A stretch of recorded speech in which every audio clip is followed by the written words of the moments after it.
perspective que ce soit, ou dans une civilisation extrêmement élaborée, ou dans une tribu qu'on dit primitive, on peut relever, avant la naissance de la science, un certain savoir.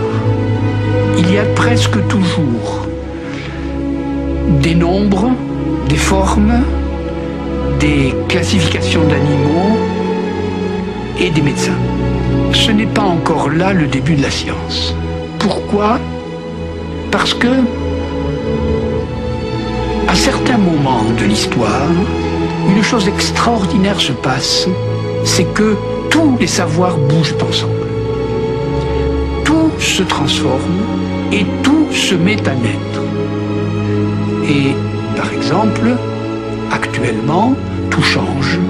Les techniques de savoir, bien sûr, l'enseignement, les mathématiques, la physique, l'astronomie, la chimie, la médecine, etc. Il semble tout d'un coup que le corps du savoir avance comme un grand fleuve, comme un tronc majeur. Dès lors, quand la science a-t-elle commencé et où? Alors on peut dire oui, elle a eu des commencements en Chine, elle a eu des commencements dans les Indes, elle a eu des commencements à Babylone, en Égypte. Mais dans ces pays-là et en ces temps-là, ce grand mouvement n'a pas complètement eu lieu. Or, au 6e et 5e siècle avant Jésus-Christ, dans les pays où on parle grec, cet énorme mouvement a eu lieu. Et depuis que ce grand mouvement a commencé, nous nous référons à lui comme à notre source. C'est-à-dire, à certains égards, nous sommes encore des enfants grecs.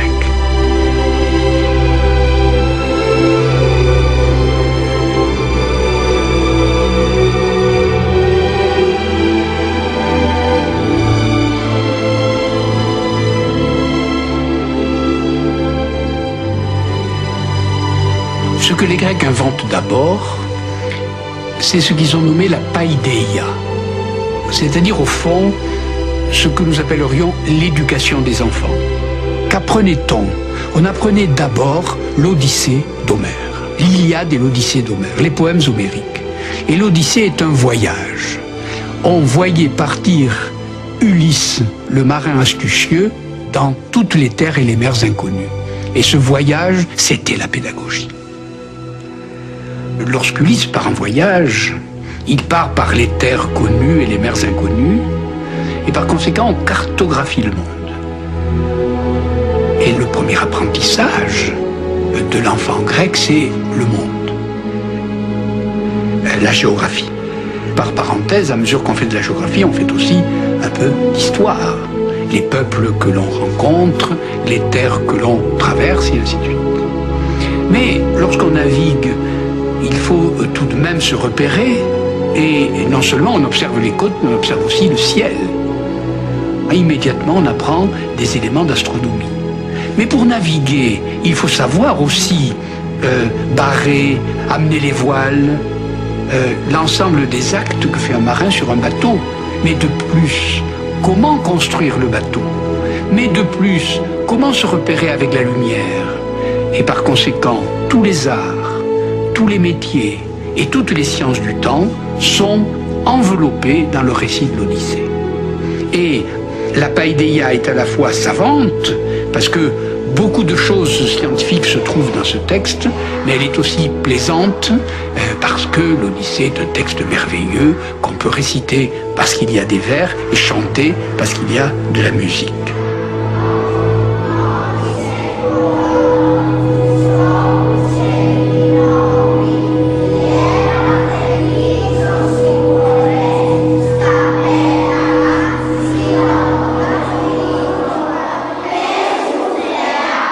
La science grecque a connu des écoles. Dans toutes les villes du littoral de la Méditerranée, il a existé des écoles, non seulement au sens de la paideia pour les enfants, mais aussi des écoles au sens de campus ou de centres de recherche, ou même ce qu'on pourrait appeler des universités.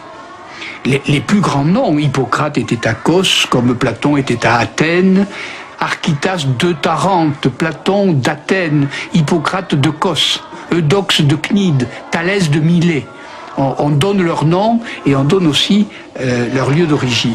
Tous ces savants ont une caractéristique tout à fait extraordinaire, c'est qu'ils ne restent pas à Milet, ils ne restent pas à Kos, ils ne restent pas à Athènes, ils voyagent. Par exemple, on connaît les voyages de Platon en Sicile, on connaît le voyage de Thalès en Égypte, on connaît le voyage d'Hippocrate à peu près partout et il revient à Kos. Et surtout, on connaît les voyages des sophistes, qui étaient des encyclopédistes, c'est-à-dire de très grands savants, et qui ont été payés pour enseigner et qui allaient vendant leurs services au plus offrant. Et par conséquent, le monde de la science grecque, qui est un monde d'invention permanente et d'un dynamisme tout à fait extraordinaire, est un monde où les savants voyagent. C'est le monde d'aujourd'hui. Aujourd'hui, les savants voyagent pour rencontrer ou échanger des informations. Et dès le 6e, dès le 5e siècle avant Jésus-Christ, on voit les savants s'agiter sur tout le pourtour de la mer Méditerranée. L'Odyssée raconte l'histoire d'Ulysse et de Télémaque, son fils, son enfant, parti à la recherche de son père, perdu sur les eaux bleues de la Méditerranée. Vous retrouverez les lieux d'errance d'Ulysse quand vous rencontrerez le savetier qui a cousu le sac des vents, disait Ératosthène. De même pour les sciences, pour le voyage dans les connaissances, elles sont contenues dans ce sac des vents. Partir à leur découverte, c'est chercher ce savetier, tirer le fil qui a cousu le sac, tout comme Pénélope, qui tirait les fils de sa tapisserie à la tombée du jour. Nul ne sait ce qu'elle tissait, quel tableau, quelle légende. La voici la légende, la voici l'Odyssée, le voici le long et périlleux voyage.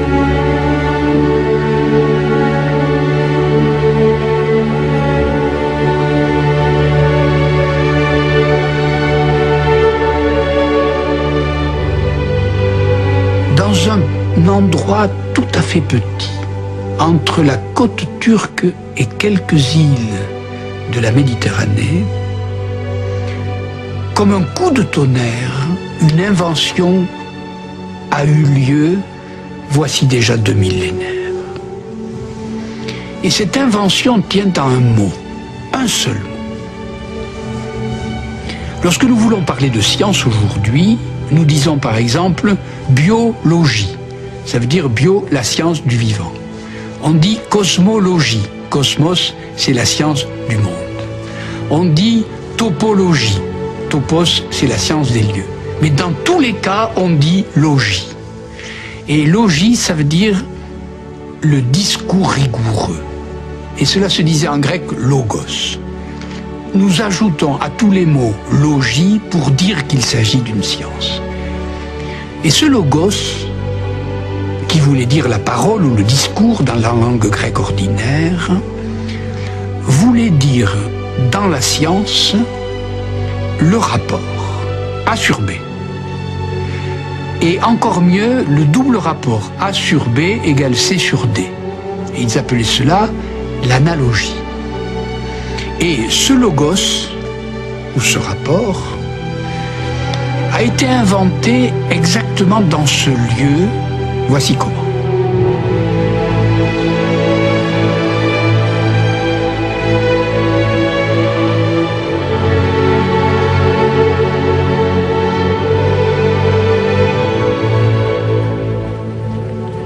Vous prenez l'île de Samos, tout près du littoral turc. À Samos naît Pythagore. Et Pythagore invente l'arithmétique. Et dans l'arithmétique, il invente justement ce rapport 2 sur 4 égale A sur B. Il invente justement ce rapport 2 sur 4 égale 8 sur 16. Il invente le rapport entre les nombres entiers et donc des nombres qui, un jour ou l'autre, s'appelleront fractionnaires et qui, un jour ou l'autre, s'appelleront rationnels. Et toute la théorie des nombres va découler de là. De l'autre côté de l'île, sur la côte turque, un autre homme, appelé Thalès, et qui naît à Milet, invente le fameux théorème de Thalès, c'est-à-dire les triangles semblables entre eux. Et encore c'est le logos, puisque tel côté par rapport à tel côté est égal à tel côté par rapport à tel côté, c'est encore le même logos. Un peu à côté de Milet est une grande ville qui s'appelle Éphèse. À Éphèse naît Héraclite. Et Héraclite est un physicien. Et il est le premier très grand physicien de l'histoire. Et lui décrit les phénomènes du monde, l'évolution des choses, le passage du temps, les apparences.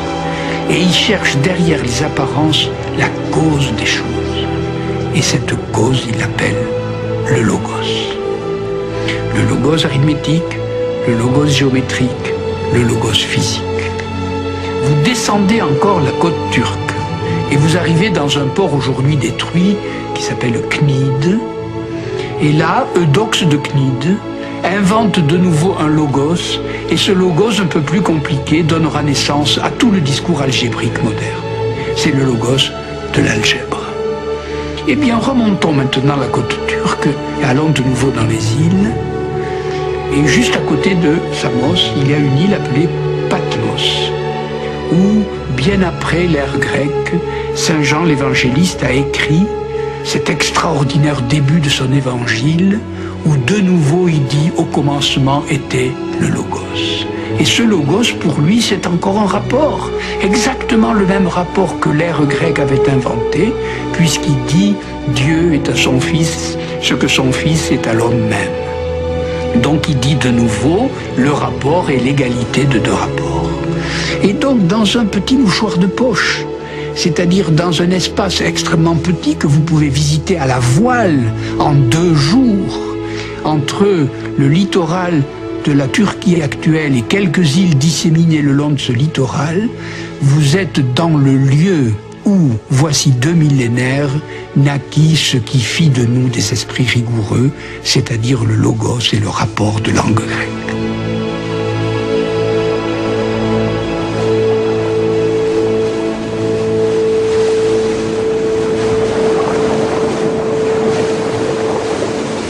Pour bien comprendre l'esprit grec, une carte fait bien voir que Babylone est au centre du monde et que le fleuve qui l'arrose, l'Euphrate, est le fleuve principal du monde et que toutes les populations alentour sont à la fois lointaines et un peu oubliées, méprisées. Si vous comparez cette carte à la toute première carte qui est probablement celle d'Anaximandre chez les Grecs, vous vous rendez compte que la carte des Grecs, c'est la carte du monde. Il y a absolument toutes les terres habitées, la Grèce est un cas particulier, mais toute la Méditerranée est représentée, le monde plus ou moins circulaire est représenté et entouré en entier du fleuve océan.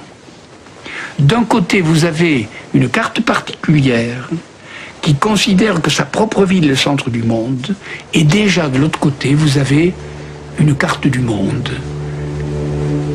quelque chose d'universel.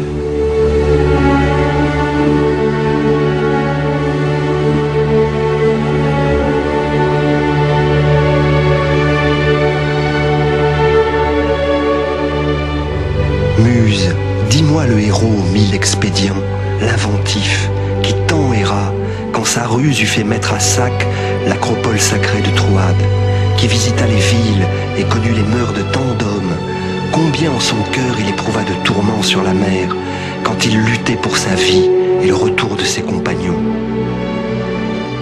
Boréal, Tramontane, Apéliote, Euros, Notos, Libonotos, Zéphyros, Kertios, voici les vents qui soufflent sur le monde. Ils sont les 8 points cardinaux. Cela, c'est ce que sait Ulysse quand il entreprend son voyage depuis Ithaque autour de la Méditerranée. Ulysse est sans doute un explorateur mythique. Il doit correspondre à des figures historiques, mais les voyages d'Ulysse sont certainement une compilation de bien des voyages. Mais nous connaissons des explorateurs réels, par exemple Pythéas de Marseille. Pythéas de Marseille, qui a vécu certainement au IVe siècle avant Jésus-Christ, dépasse la paideia, il dépasse la pédagogie, c'est-à-dire le voyage des enfants, il dépasse en même temps le voyage d'Ulysse.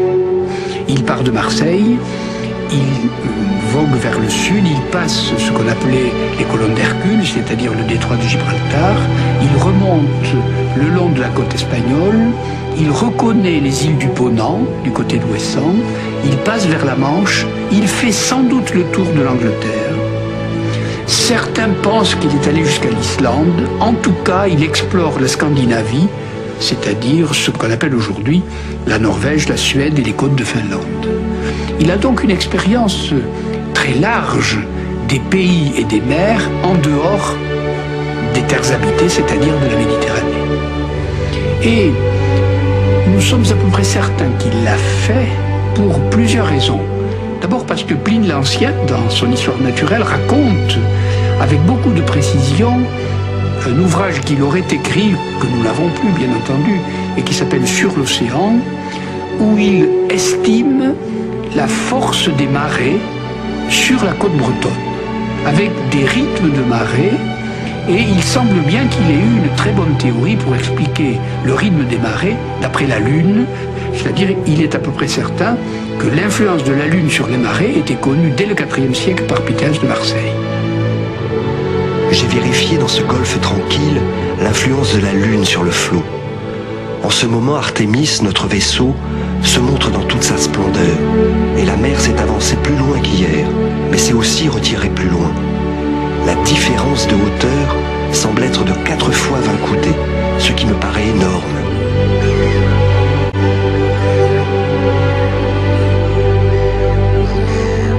Mais d'autre part, on a aussi un témoignage de lui sur le raccourcissement des jours selon les saisons. Et ce pourquoi nous croyons qu'il est allé si haut, c'est qu'il y a un texte de lui où il semble que Pythéas ait dit qu'il ait vu le soleil se lever immédiatement après s'être couché. Par conséquent, il serait allé sur des latitudes très hautes au moment de l'été. Et nous n'avons à cette époque que son témoignage pour parler de la longueur des jours, de la longueur variable des jours.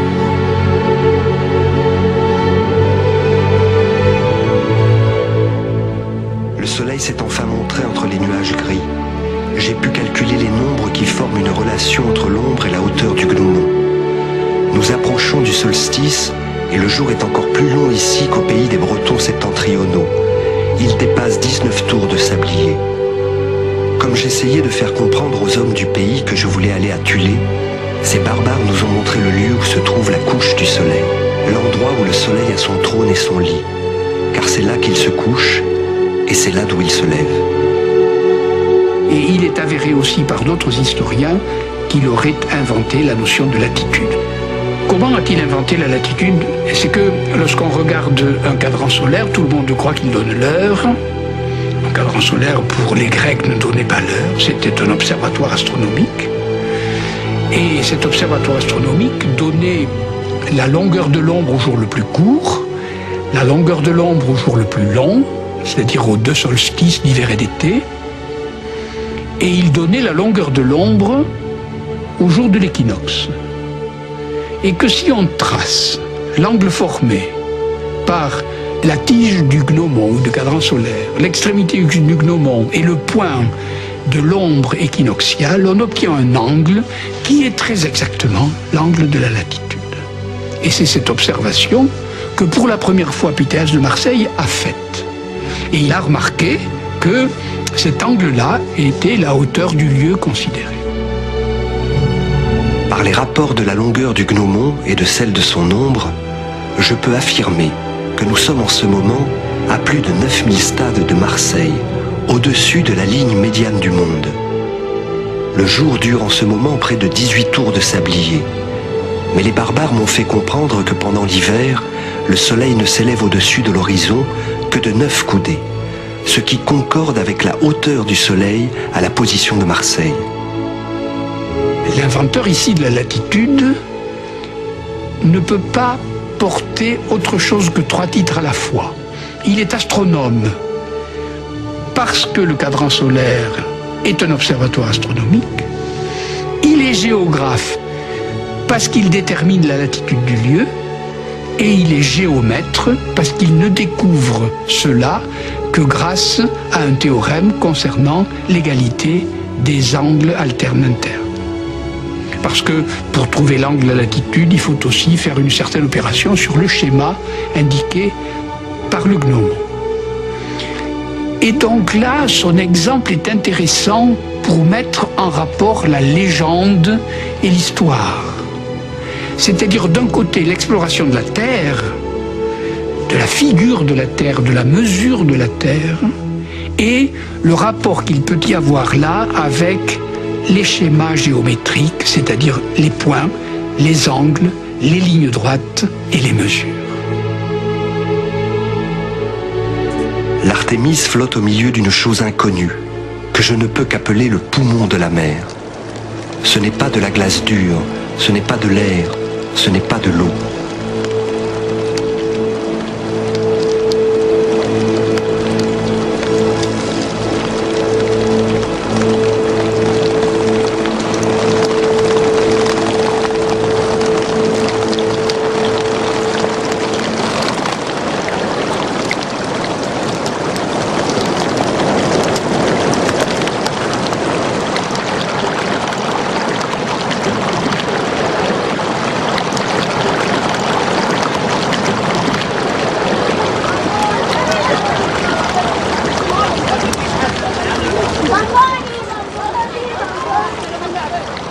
Hérodote raconte dans son livre sur l'Égypte, dans ses histoires, que Sésostris, le pharaon, a partagé un jour la terre entre les paysans égyptiens. Chacun avait son lot et chacun travaillait son lopin de terre. Et il ajoute qu'au moment de la crue du Nil, lorsque les eaux recouvrent complètement les champs, il arrivait parfois qu'en se retirant ou en venant, les eaux du Nil écornent une partie de ce champ. C'est-à-dire qu'il y a un affouillement dans la rive, qui est un effondrement de terrain, et que le paysan égyptien se trouve tout d'un coup lésé. Bien entendu, le partage des terres qu'avait fait le pharaon était un partage qui assurait la subsistance, certainement, la propriété de chacun, mais surtout, il calculait ainsi l'assiette de l'impôt. Or, lorsque le paysan se trouvait frustré d'une partie de son terrain, il gagnait moins d'argent et il voulait payer moins d'impôts. Alors, dit Hérodote, le pharaon envoyait sur place un fonctionnaire royal qu'on appelait Arpédonapte. Ce nom barbare signifie l'homme qui tient le cordeau, c'est-à-dire le géomètre. Et le géomètre au sens que nous donnons encore à ce terme lorsqu'on fait des mesures sur le terrain. Et alors il allait sur place, l'arpénodapte, l'homme du cordeau, allait sur place et mesurait le fragment de terrain qui manquait. Et là, on déduisait de là l'impôt que le paysan égyptien n'avait plus à payer. Donc dans cette histoire, il y a à la fois le partage des terres, le dessin de chaque champ, carré, rectangle, losange. Ensuite, l'affouillement de terrain qui enlève une partie de ce champ aux paysans et le rapport entre la surface de la terre et l'assiette de l'impôt. Et Hérodote conclut de cette histoire que probablement c'est de là qu'est née la géométrie. Mètre, ça veut dire mesurer, et géo, ça veut dire la terre, comme dans géographie. Donc géométrie, ça veut dire mesurer la terre. Est-ce que de là viendra la géométrie abstraite? C'est toute la question.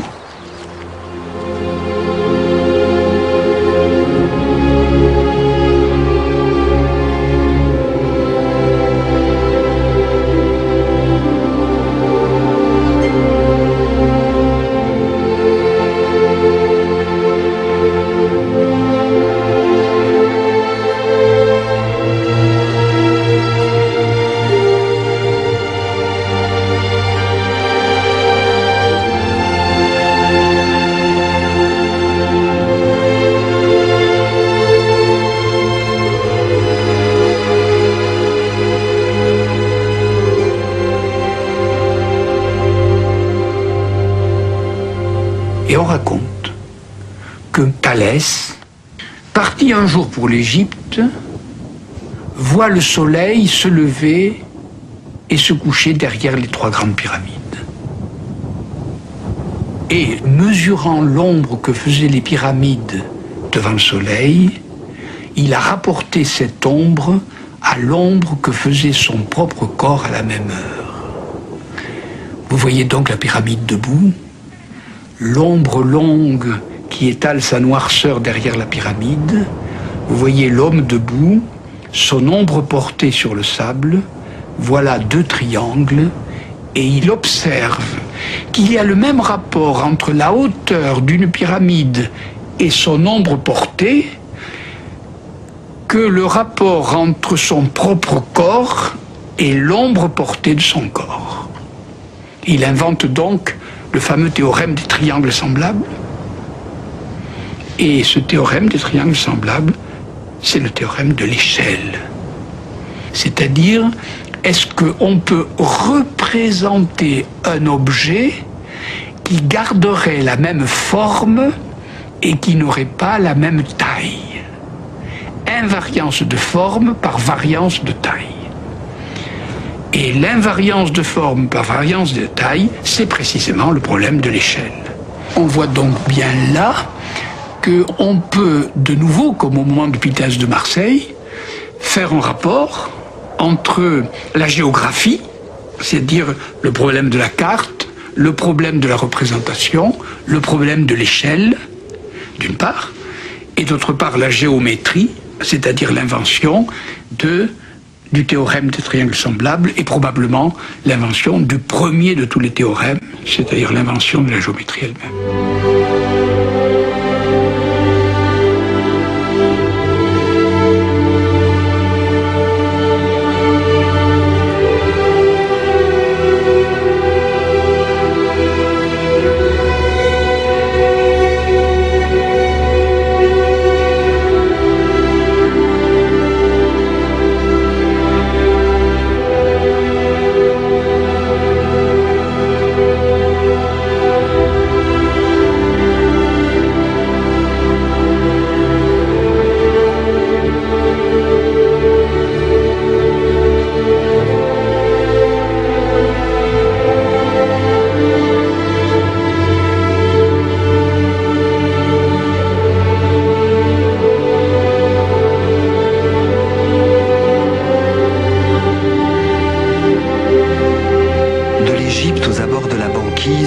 Des ciels du sud au ciel du nord, hémisphère austral, hémisphère boréal, le voyage de Pythéas de Marseille avait permis de cartographier la Terre, mais aussi d'une certaine façon de cartographier le ciel.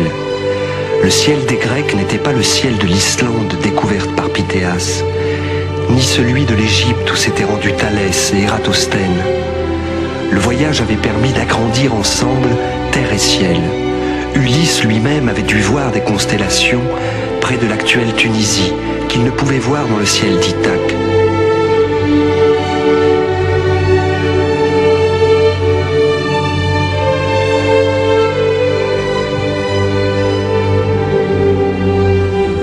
Pour observer le ciel, il faut un observatoire. Les Grecs n'en avaient pas. Ils n'en avaient pas besoin dès lors qu'ils avaient un axe fiché dans le sol, un cadran solaire, un gnomon. Voici une éclipse de lune. Nous voyons l'ombre de la Terre qui vient cacher lentement la lune. Les Grecs connaissaient la taille de la Terre, mesurée par Ératosthène. L'ombre de la Terre est 3 à 4 fois plus grande que la lune. Les Grecs connaissaient la taille de la lune.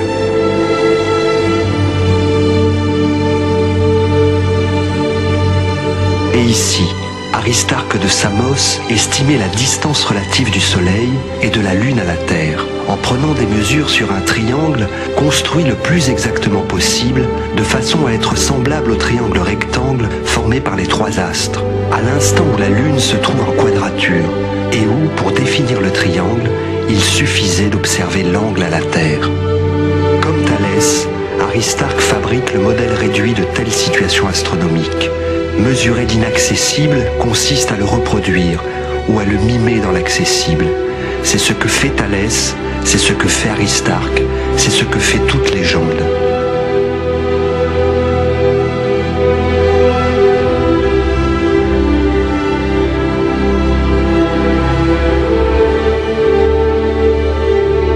Certaines étoiles bougent dans le ciel, on peut suivre leur trajectoire, particulièrement l'une d'entre elles qui semble aller, puis revenir, puis repartir. C'est la planète Mars. Comment expliquer cette étrangeté? Il y a deux sphères, l'une dans l'autre. La première contient les étoiles fixes, la seconde les astres errants, les planètes. Les deux sphères tournent l'une dans l'autre. C'est ce mouvement qui explique le monde. Ce mouvement combiné produit une courbe. Eudoxe l'appelait l'hypopède. Ce ne sont pas des sphères qui tiennent les astres ensemble, nous le savons aujourd'hui. C'est une force, la gravitation universelle. Mais l'explication d'Eudoxe avait le mérite de proposer un modèle.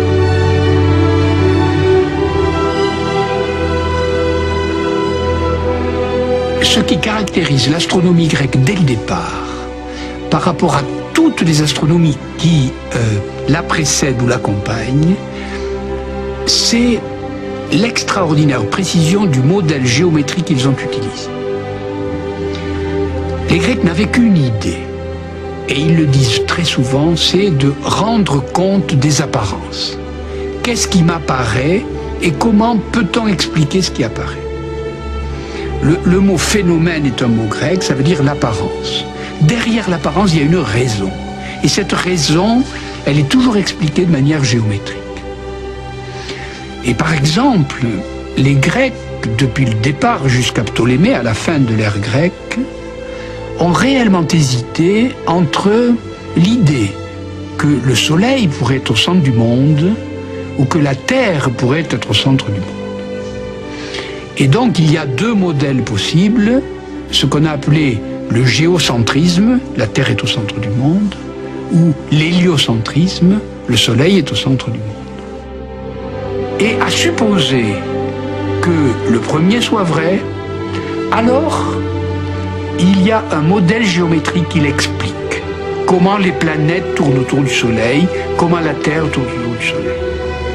À supposer que le second soit vrai, le géocentrisme, comment les planètes tournent autour de la Terre, comment les étoiles tournent-elles autour de la Terre. Et un nouveau modèle géométrique l'explique. Et il disait, dans ce cas-là, il y a équivalence des hypothèses, c'est-à-dire, étant donné que je peux expliquer de façon rationnelle et le mouvement du monde d'après la première hypothèse et le mouvement du monde d'après la deuxième, alors les deux modèles sont équivalents.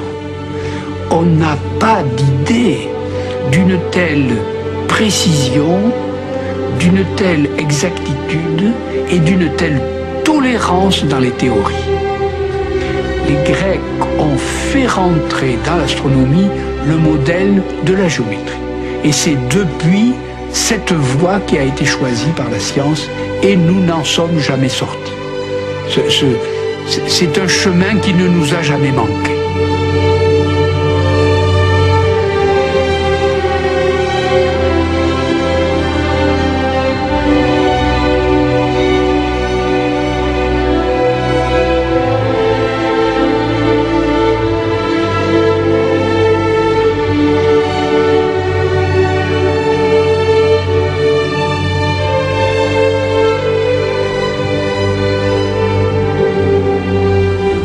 De très passionnant dans le cas de la musique, c'est d'abord l'application de l'idée d'harmonie musicale à toute la physique et au monde.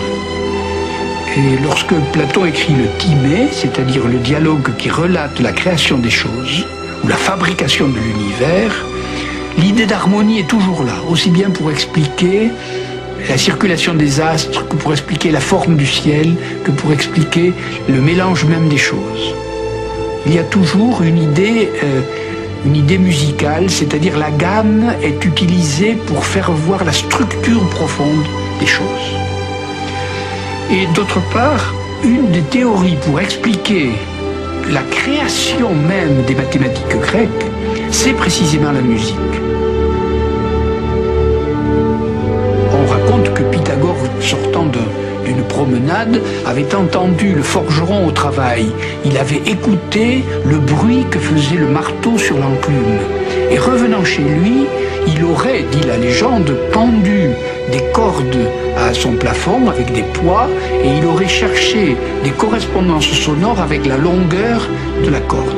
Et du coup, il aurait inventé ce que nous appelons la gamme, c'est-à-dire la progression des notes selon la longueur des cordes. La musique est peut-être ce par quoi ce miracle grec s'est formé, et on en a une bonne démonstration dès le moment où Euclide, qui est le plus grand écrivain en langue grecque pour les mathématiques, a à la fois une œuvre qui relate les problèmes musicaux et une œuvre qui relate l'encyclopédie géométrique.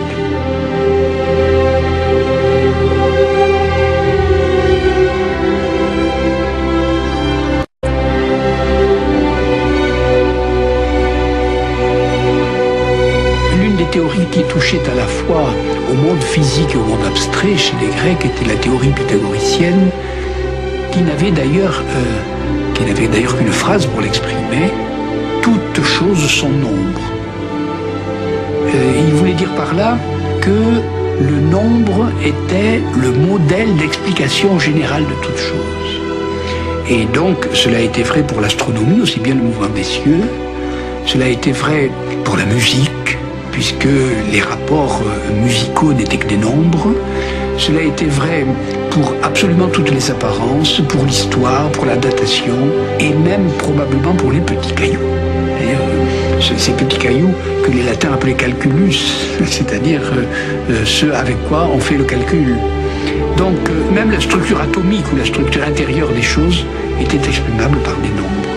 Il y a donc dans cette théorie une sorte d'arithmétique universelle qui nous fait rêver aujourd'hui, parce que lorsqu'on voit même la mécanique quantique, elle dit un peu ces choses-là, ou même certains développements de nos algorithmes aujourd'hui, où on voit bien aussi que tout est nombre.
Sur nos vaisseaux ensuite, Zeus, assembleur de nuées, fit lever un boré qui soufflait en affreuses rafales et recouvrit de brume et la terre et la mer.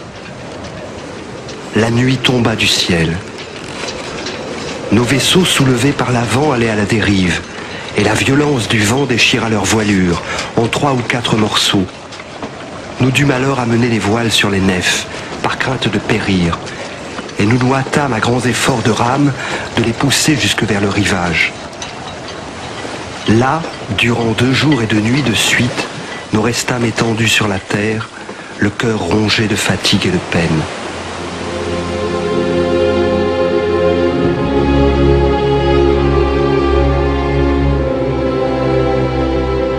Les Grecs se demandaient ce que c'était que la nature, comment elle était faite.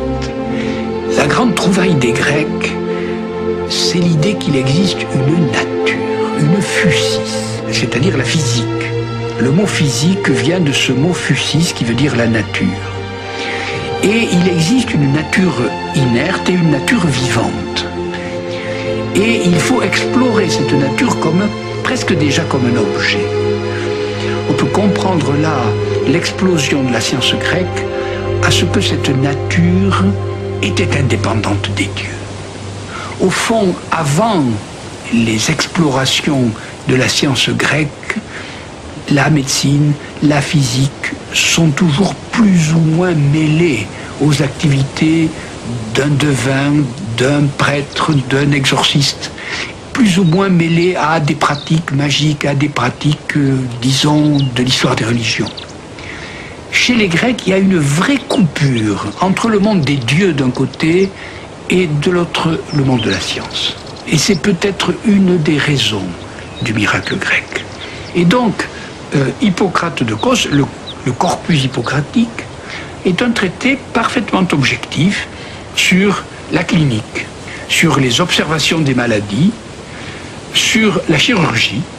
Et il a écrit un traité sur les luxations, un traité sur les foulures, un traité sur les fractures.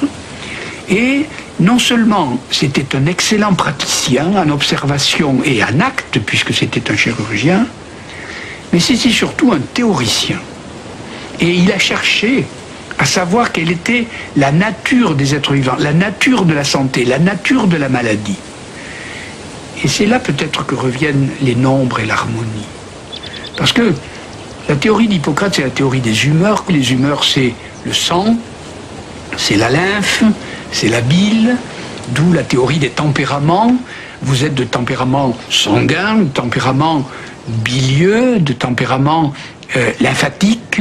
Et la santé ou la maladie viennent de l'harmonie réussie ou ratée entre les éléments de ces humeurs, les éléments de ce mélange, les éléments de ce tempérament. Il ne faut pas oublier que tempérament, ça vient du mot tempérer qui veut dire mélanger. Et à l'intérieur de nous, ces humeurs se mélangent, et ce mélange arrive à l'harmonie ou au déchirement. Et ainsi naît la maladie, la douleur et la souffrance, ou au contraire, le retour à la santé.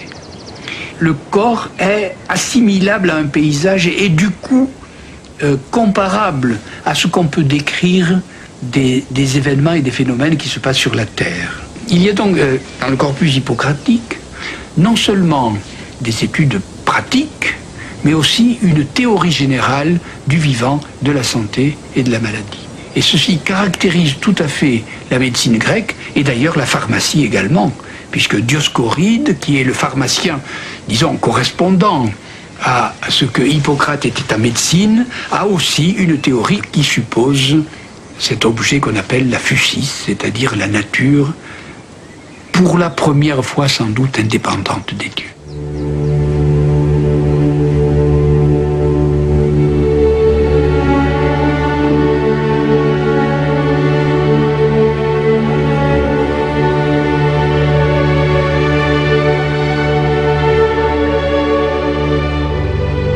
Je jure par Apollon, médecin, par Esculape, par Hygie et Panacée, par tous les dieux et les déesses, et les prends à témoin que j'accomplirai selon toutes mes forces et mes capacités ce serment tel qu'il est écrit. Je regarderai comme mon père celui qui m'a enseigné la médecine, et je partagerai avec lui tout ce dont il aura besoin pour vivre. Je regarderai ses enfants comme mes frères.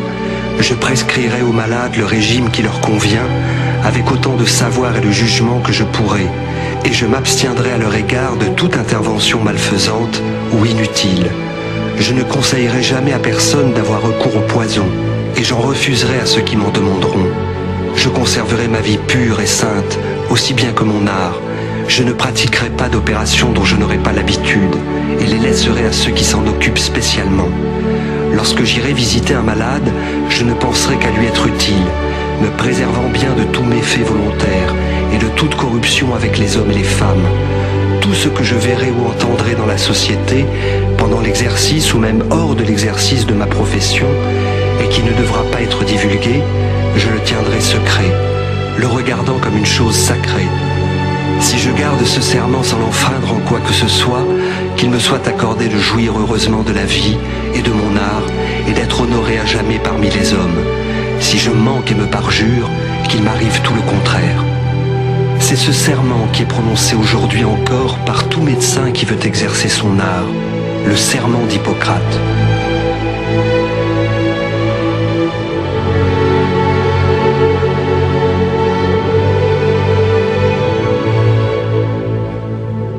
Nous voici au bout du voyage.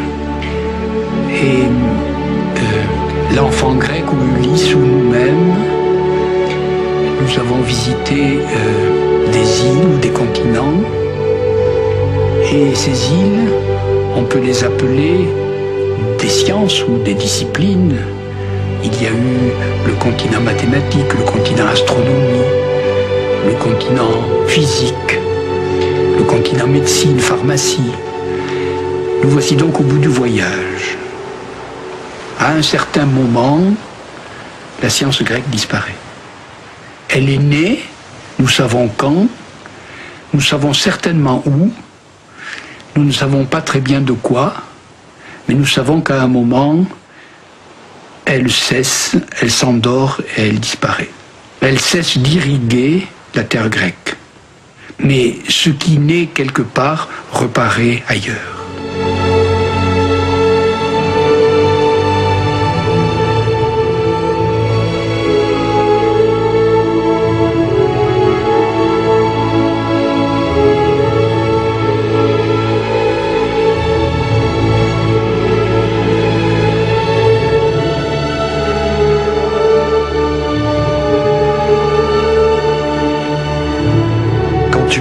Pour Ithaque, souhaite que le chemin soit long, riche en péripéties et en expériences. Ne crains ni les lestrigons, ni les cyclopes, ni la colère de Neptune. Tu ne verras rien de pareil sur ta route si tes pensées restent hautes, si ton corps et ton âme ne se laissent effleurer que par des émotions sans bassesse. Tu ne rencontreras ni les lestrigons, ni les cyclopes, ni le farouche Neptune si tu ne les portes en toi-même, si ton cœur ne se dresse pas devant toi.